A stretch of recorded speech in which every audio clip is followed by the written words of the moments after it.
안녕하세요. 73세 된 박정수입니다. 저는 지금까지 제가 어떤 일을 했는지 가족들에게 자세히 말한 적이 없어요. 그냥 공무원이었다고만 했거든요. 그런데 이게 나중에 큰 오해를 불러일으킬 줄은 몰랐습니다. 제가 어떤 공무원이었는지부터 말씀드릴게요. 저는 28세에 사법고시에 합격해서 30세부터 판사 생활을 시작했어요. 그때가 1982년이었는데 정말 열심히 살았던 시절이죠. 판사라는 직업이 얼마나 무거운 책임감을 가져야 하는지 처음에는 정말 몰랐거든요. 첫 발령지가 서울지방법원이었는데 그때는 정말 아무것도 모르는 햇병아리였어요. 월급이 45만 원 정도 됐는데 당시로는 꽤 괜찮은 수준이었죠. 영등포에 작은 아파트 전세 얻어서 아내와 신혼살림 차렸는데 정말 행복했던 시절이에요. 그 시절에는 판사가 되는 게 얼마나 큰 일인지 잘 몰랐어요. 그냥 열심히 공부해서 좋은 직업 가진 것 정도로만 생각했거든요. 하지만 법정에서 첫 재판을 진행하면서 깨달았죠. 내가 내리는 판결 하나하나가 사람들의 인생을 바꿀 수 있다는 것을. 처음 몇 년은 정말 조심스러웠어요. 매일 밤늦게까지 판례를 찾아보고 법조문을 외우고 선배 판사님들께 조언을 구했죠. 당시에는 컴퓨터도 없었으니까 모든 걸 손으로 써야 했어요. 판결문 한 장 쓰는데도 며칠씩 걸렸죠. 35년 동안 판사로 일하면서 정말 많은 사건을 봤어요. 작은 민사소송부터 중대한 형사사건까지 제가 처리한 사건이 몇천 건은 될 거예요. 그 중에서도 기억에 남는 건 서민들의 작은 분쟁들이었어요. 큰 회사들끼리 싸우는 소송도 많았지만 정말 마음에 와닿는 건 서민들의 억울한 일들이었거든요. 전세금 떼인 신혼부부, 임금 못 받은 노동자들, 사기당한 어르신들. 그런 분들께 공정한 판결을 내릴 때마다 이 일을 하길 잘했다는 생각이 들었어요. 마지막 10년은 대법관으로 일했습니다. 2005년부터 2015년까지 정말 영광스러운 시간이었어요. 대법원 대법정에 앉아서 우리나라 법의 최종 해석을 내리는 일. 그 무게감은 말로 표현할 수가 없더라고요. 그런데 은퇴하고 나니까 모든 게 달라졌어요. 갑자기 그냥 평범한 할아버지가 된 거죠. 물론 연금은 괜찮게 나와요. 35년 근무하고 고위직이었으니까 월 320만 원 정도 받고 있거든요. 아내 국민연금까지 합치면 365만 원 정도 되니까 생활하는 데는 문제 없어요. 서초구에 있는 아파트도 대출 없이 완전히 우리 거고 예금도 3억 정도 있으니까 경제적으로는 여유로운 편이죠. 하지만 문제는 돈이 아니었어요. 은퇴하고 3년 정도 지났을 때였나 2020년 추석 때 일이에요. 아들 집에 가족들이 모였는데 사위가 회사 일로 고민이 많아 보이더라고요. 며느리가 그러는데 계약서 때문에 문제가 생겼다는 거예요. 저도 궁금해서 무슨 일인데? 했더니 사위가 계약서를 보여주면서 설명하더라고요.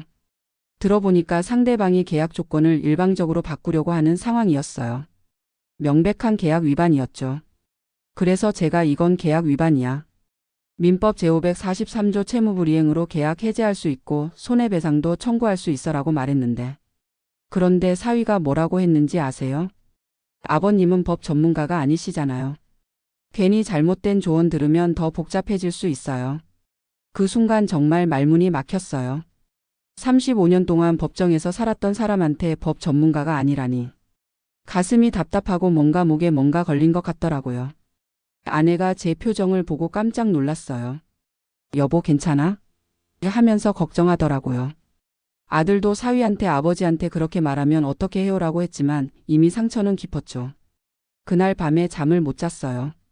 35년 동안 제가 뭘 했나 싶더라고요.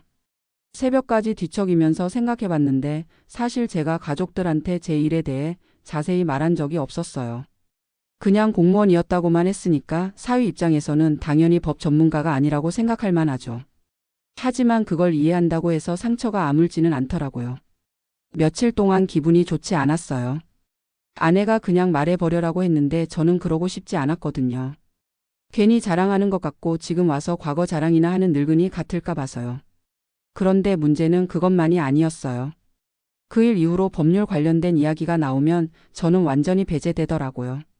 가족들이 모여서 뉴스 보면서 이런저런 이야기할 때도 법 관련된 내용이 나오면 제 의견은 아예 묻지도 않아요. 한 번은 이웃집 아주머니가 전세 사기당한 일로 고민 상담을 했는데 제가 조언해 드리려고 했더니 며느리가 아버님 이런 건 전문가한테 받아야 해요라고 하더라고요. 그때 정말 서운했어요. 더 충격적이었던 건 손자 얘기였어요. 어느 날 손자가 학교에서 돌아와서 하는 말이 친구들이 너네 할아버지 뭐 하시냐? 물어봐서 그냥 무직이야 라고 대답했다는 거예요. 그 말을 들었을 때 정말 가슴이 아프더라고요. 6개월 정도 그런 식으로 지났는데 2021년 봄에 큰일이 터졌어요. 사위 회사가 대형 소송에 휘말린 거예요. 계약 상대방이 일방적으로 계약을 파기하면서 오히려 손해배상을 청구하고 나선 거였어요. 사위가 집에 와서 정말 절망적인 표정으로 말하더라고요. 이번엔 정말 큰일 났어요. 변호사비만 3천만 원인데 저도 배상금이 2억 원이에요. 며느리도 울먹이면서 어떻게 하죠? 하고 있고. 아들이 아버지 이번엔 정말 도와주셔야 할 것 같아요 라고 하는데 사위는 여전히 미심쩍어 하더라고요. 아버님이 도와주신다고 해서 뭐가 달라질까요? 그때 제가 결심했어요. 일단 소송 서류부터 가져와 봐라. 내가 한번 검토해 보겠다. 사위가 정말 괜찮으시겠어요? 하면서도 서류를 가져왔어요. 계약서, 상대방 주장서, 증거 자료들까지 꽤 두꺼운 파일이었죠. 그날 밤부터 3일 동안 그 서류들을 샅샅이 분석했어요. 35년 동안 몸에 밴 습관이라는 게 무섭더라고요. 계약서의 조항 하나하나, 상대방 주장의 법적 근거, 판례 검토까지. 마치 판사 시절로 돌아간 것 같았어요. 분석을 마치고 나니까 명확하게 보이더라고요. 상대방 주장은 법적으로 전혀 근거가 없었어요. 오히려 먼저 계약을 위반한 건 상대방이었고 손해배상을 청구할 권리는 사위 회사에 있었죠. 3일 후에 가족들을 모아놓고 제 분석 결과를 설명했어요. 첫째, 상대방이 주장하는 계약 해제 사유는 민법 제543조 요건에 해당하지 않는다. 둘째, 계약서 제15조에 명시된 통지 의무를 상대방이 먼저 위반했다. 셋째, 대법원 2019년 판례에 따르면 이런 경우 오히려 우리가 손해배상을 청구할 수 있다. 제가 설명하는 동안 사위 표정이 점점 놀라더라고요. 아버님, 이걸 어떻게 이렇게 정확하게 아세요? 그리고 여기 봐라. 상대방이 제출한 증거 중에 날짜가 조작된 게 있어. 원본과 대조해보면 명백한 위조야. 이건 형법상 사문서 위조에 해당한다. 그때부터 분위기가 완전히 바뀌었어요. 사위가 아버님 정말 대단하세요. 변호사도 이렇게까지는 분석해주지 못했는데요 라고 하더라고요. 제가 작성한 분석서를 가지고 변호사 사무실에 갔는데 그 변호사도 깜짝 놀랐대요. 이 분석이 법대 교수님 수준이네요. 누가 작성하신 거예요? 사위가 장인 어른이 해주셨어요 라고 했더니 그 변호사가 전공이 뭐시죠? 묻더래요. 그때서야 사위가 혹시 법대 나오셨어요? 라고 물어보더라고요. 저는 조용히 서재로 가서 오래된 서류 가방을 꺼냈어요. 그 안에 보관해둔 대법관 임명장을 가져와서 식탁에 올려놓았죠. 박정수는 대법관에 임명한다. 2005년 2월. 가족들이 모두 말을 못하더라고요. 사위가 임명장을 들여다보면서 대법관이요? 정말 대법관이셨어요? 35년 동안 판사했고 마지막 10년은 대법관이었어. 2015년에 정년퇴직했지. 그 순간 며느리가 눈물을 흘리면서 아버님 죄송해요. 제가 너무 몰랐어요 라고 하더라고요. 손자도 할아버지가 진짜 판사였어? 하면서 신기했고요. 그 다음 날부터 소송이 완전히 달라졌어요. 제가 분석한 내용을 바탕으로 반박서를 제출하니까 상대방 변호사가 당황하더래요. 특히 위조 문서 지적한 부분에서는 할 말이 없었대요. 결국 상대방이 먼저 화해를 제안해 왔어요. 원래 요구하던 배상금은 포기하고 오히려 사위 회사에 손해배상금 5천만 원을 지급하겠다고 하더라고요. 완벽한 승리였죠. 그 일 이후로 가족들이 저를 보는 눈이 완전히 달라졌어요. 며느리는 이제 법률 뉴스가 나오면 제게 의견을 묻고 손자는 학교에서 우리 할아버지 대법관이었어. 라고 자랑하고 다녀요. 사위도 완전히 달라졌어요. 아버님 정말 죄송했어요. 제가 너무 무례했죠? 괜찮다. 내가 말 안 했으니까 모를 수밖에. 그런데 더 놀라운 일이 기다리고 있었어요. 소송 결과를 본 변호사가 저한테 제안을 하더라고요. 자기 법무법인에서 고문 변호사로 일해달라는 거예요. 월 300만 원에 주 3일만 나오면 된다고 하더라고요. 처음에는 거절하려고 했어요. 은퇴했는데 뭔 일이냐 싶어서요. 하지만 아내가 여보 해봐. 집에만 있으니까 답답해 하잖아 라고 하더라고요. 그래서 시작하게 됐는데 정말 좋아요. 어려운 소송 사건들 분석해주고 젊은 변호사들한테 조언도 해주고 무엇보다 제 경험이 누군가에게 도움이 된다는 게 기뻐요. 요즘은 무료 법률 상담도 하고 있어요. 월요일 오후에는 시니어 센터에서 목요일 저녁에는 동네 주민센터에서요. 경제적으로 어려운 분들이 많이 오시는데 제가 도울 수 있어서 보람돼요. 얼마 전에는 전세 사기당한 젊은 부부를 도와줬는데 전세금 2억을 다 찾아줬어요. 그분들이 눈물까지 흘리면서 고마워하시는데 제가 더 고마웠죠. 손자도 이제 할아버지 법정에서 어떻게 일했어? 하면서 궁금해해요. 그럴 때마다 법복 입고 법정에 앉아있던 얘기, 어려운 판결 내릴 때 고민했던 얘기들을 해줘요. 와, 할아버지 진짜 멋있다. 하는 손자 보면 뿌듯해요. 사위도 완전히 달라졌어요. 이제는 오히려 제 의견을 가장 먼저 묻고 회사 일로 고민이 있으면 꼭 상의해요. 아버님 말씀이 항상 정확해요라고 하면서요. 며느리는 이제 친구들한테 우리 시아버님 대법관이셨어라고 자랑하고 다녀요. 처음에는 좀 쥐 일어나는 것 같았는데 지금은 그것도 나쁘지 않더라고요. 돌이켜보면 그때 사위가 저를 무시한 게 오히려 전화위복이 됐어요. 만약 그런 일이 없었다면 계속 평범한 할아버지로만 살았을 텐데 지금처럼 의미 있는 일을 하지 못했을 거예요. 사실 은퇴하고 나서는 좀 허전했거든요. 35년 동안 해오던 일을 갑자기 안 하게 되니까 뭔가 정체성도 애매하고 그랬어요. 하지만 지금은 제2의 인생을 살고 있는 것 같아요. 요즘 젊은 분들 보면 시니어들을 무시하는 경우가 종종 있어요. 나이 들었다고 은퇴했다고 해서 쓸모없는 사람이 된 건 아닌데 말이죠. 우리한테는 젊은 사람들이 갖지 못한 경험과 지혜가 있거든요. 제가 하고 싶은 말은 이거예요. 나이 들었다고 해서 주눅 들지 마세요. 자신의 경험과 능력에 자신감을 가지세요.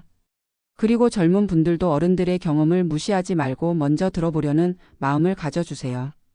저도 처음에는 서운하고 억울했지만 지금 생각해보면 그 모든 게 필요한 과정이었던 것 같아요. 진짜 실력은 숨겨져도 언젠가는 드러나게 되어 있더라고요. 그리고 은퇴가 끝이 아니라는 것도 깨달았어요. 오히려 새로운 시작일 수 있거든요. 제가 지금 하고 있는 일들이 판사 시절보다 더 보람 있을 때도 있어요. 그리고 가족들에게도 말하고 싶어요. 서로 다른 세대는 이해하는 시간이 필요해요. 젊은 사람들은 어른들을 고리타분하다고 생각하고 어른들은 젊은 사람들이 버릇없다고 생각하죠. 하지만 조금만 대화하면 서로 얼마나 소중한 존재인지 알 수 있어요. 며느리도 이제는 제게 아버님, 요즘 젊은 엄마들이 이런 고민 많이 하는데 어떻게 생각하세요? 하면서 상의해요.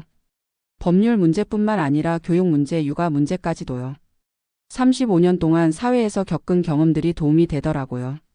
손자도 이제 숙제할 때 할아버지 이거 어떻게 생각해? 물어봐요.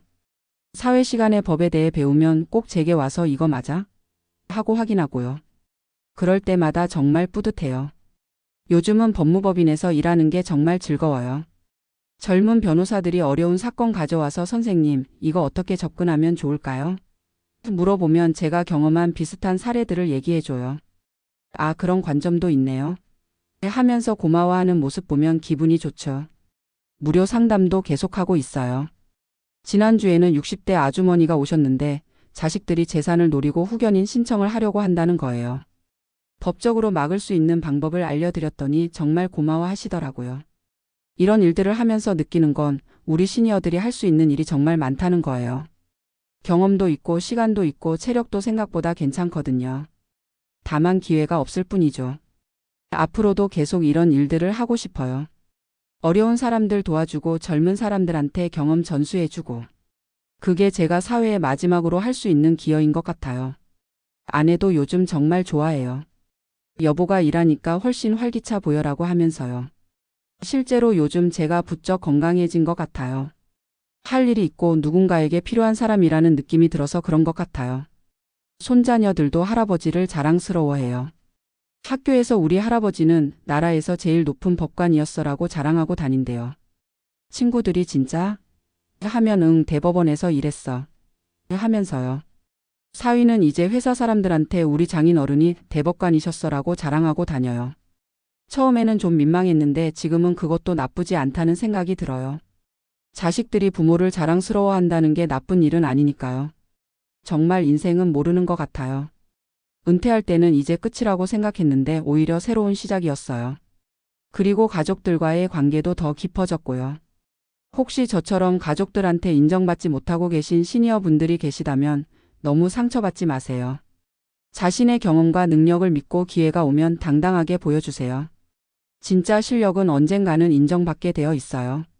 그리고 젊은 분들께도 말씀드리고 싶어요. 어른들을 무시하지 마세요. 여러분이 생각하는 것보다 훨씬 많은 경험과 지혜를 가지고 계세요. 조금만 귀 기울여 보면 정말 많은 것을 배울 수 있을 거예요. 저는 이제 73세가 됐지만 아직도 할 일이 많아요. 더 많은 사람들을 도와주고 싶고 제 경험을 나누고 싶어요. 나이는 숫자일 뿐이고 정말 중요한 건 얼마나 의미 있는 일을 하느냐인 것 같아요. 마지막으로 제 가족들에게 정말 고마워요. 특히 사위한테요. 그때 저를 무시했던 게 오히려 저에게는 새로운 기회가 됐거든요. 지금은 정말 좋은 사위이고 제가 자랑스러워하는 가족이에요. 인생은 정말 마지막까지 모르는 것 같아요. 지금도 매일 새로운 일들이 일어나고 새로운 사람들을 만나고 있어요. 앞으로도 건강하게 오래 살면서 더 많은 좋은 일들을 하고 싶습니다. 여러분도 나이에 상관없이 자신의 꿈을 포기하지 마세요. 언제든 새로운 시작을 할 수 있어요. 그리고 가족들과의 관계도 포기하지 마세요. 서로 이해하려고 노력하면 언젠가는 더 깊은 사랑을 나눌 수 있을 거예요. 감사합니다.